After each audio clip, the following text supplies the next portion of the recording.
kasih.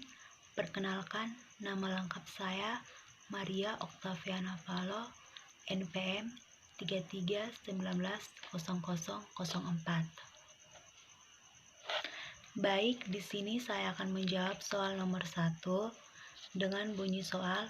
Jelaskan apa yang sudah dipelajari pada pertemuan 10 tentang instrumen evaluasi bentuk tes. Yang pertama itu tes tertulis bentuk uraian. Baik, di sini menurut saya tes tertulis bentuk uraian merupakan sebuah bentuk penilaian yang menuntut peserta didik dengan memahami atau mengingat suatu gagasan yang menggunakan konsep atau pemikiran mereka sendiri. Jadi di sini jawaban yang diberikan oleh peserta didik itu menggunakan pemahaman mereka atau kata-kata mereka sendiri. Jadi di sini mereka menguraikan suatu jawaban dengan menggunakan konsep yang sudah ada dalam pikiran mereka. Jadi tidak terpaut mereka harus menggunakan suatu sumber bacaan ataupun menggunakan jawaban yang dari internet yang atau dibilang copy paste. Tidak, di sini cukup melihat kata kunci lalu menguraikan dengan pemahaman atau kata-kata mereka sendiri.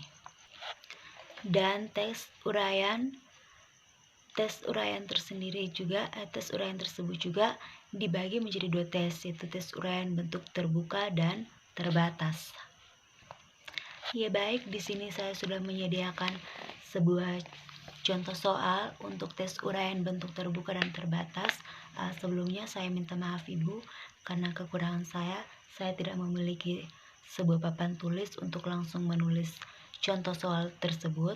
Tapi di sini saya menggunakan sebuah buku atau media untuk mempermudahkan saya dalam menjelaskan contoh dari bentuk soal terbuka dan terbatas. Ya baik, jadi di sini materi yang saya ambil yaitu pertumbuhan dan perkembangan pada makhluk hidup. Ini merupakan materi SMP. Jadi bentuk soal untuk tes uraian terbukanya itu seperti jelaskan perbedaan antara pertumbuhan dan perkembangan.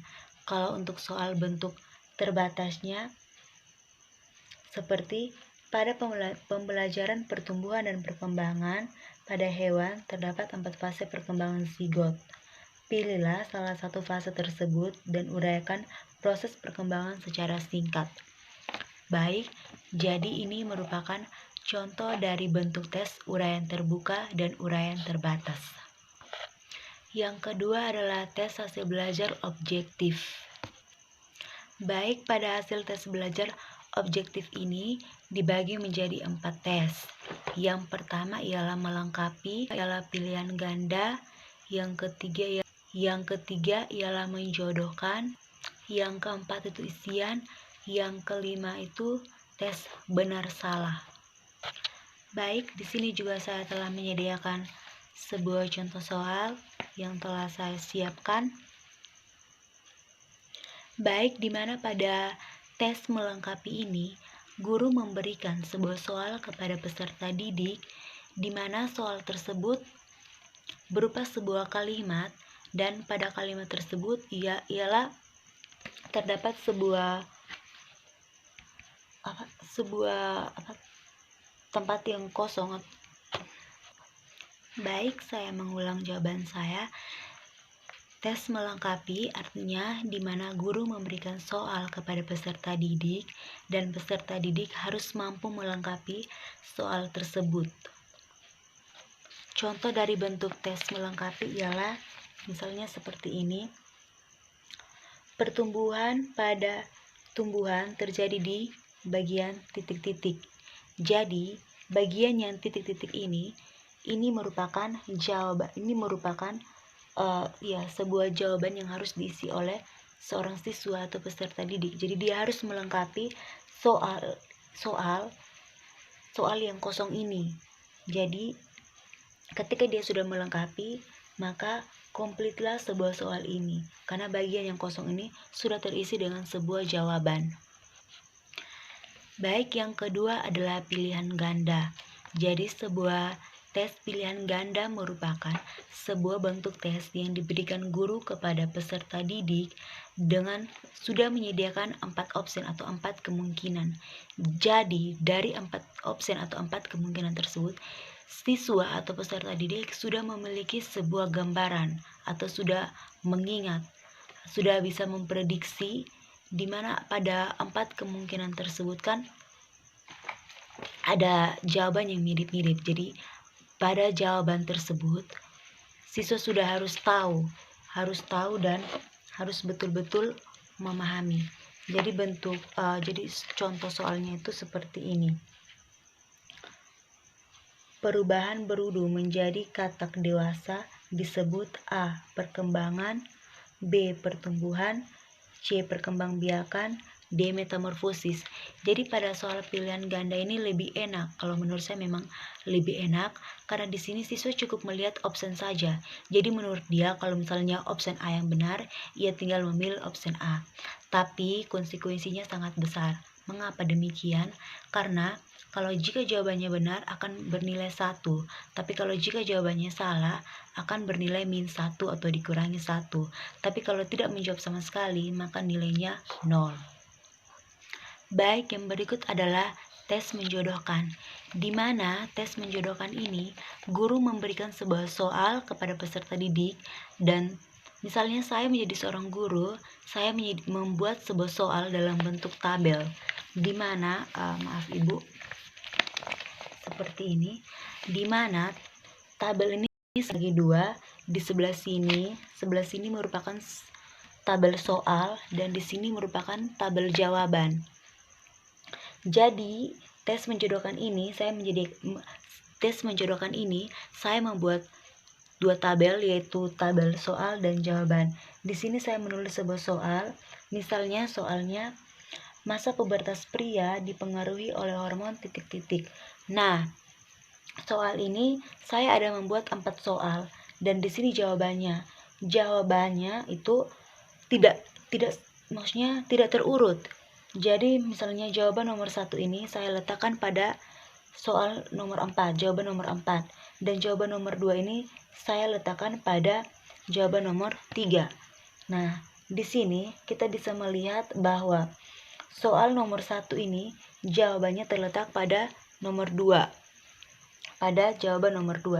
Jadi di sini saya menjodohkan, maksudnya ditarik anak panah. Tarik anak panah dari soal nomor 1 untuk mencari jawabannya pada nomor 2. Jadi ketika sudah mendapat, maka akan membentuk suatu anak panah seperti ini. Anak panah inilah yang dikatakan menjodohkan, bentuk tes menjodohkan. Jadi di sini mungkin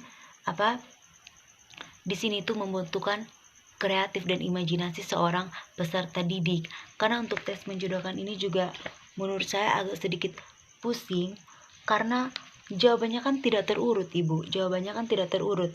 Jadi kalau nomor 1 ini dia punya jawaban, kalau nomor 4 kita harus betul-betul teliti untuk mencari sebuah jawaban supaya kalau ketika kita menjawab itu tidak salah.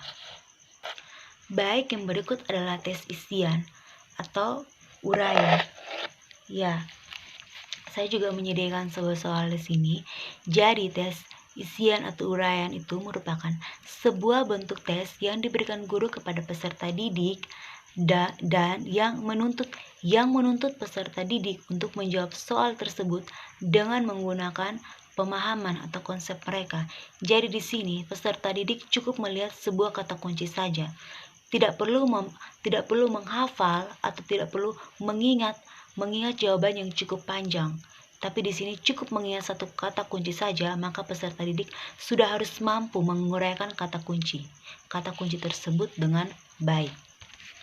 Jadi bentuk soal yang saya sediakan di sini yaitu misalnya apa yang dimaksud dengan menopause. Terima kasih. Bentuk tes yang terakhir yaitu tes benar salah. Contoh soalnya, cabang ilmu biologi yang mempelajari tentang tumbuhan adalah botani. Dalam kurung true or false, maksudnya benar atau salah. Jadi ketika benar maka kita lingkarkan benar. Kalau salah kita lingkarkan salah. Jadi kalau pada tes benar salah ini, siswa itu ya harus betul-betul memahami materi tersebut.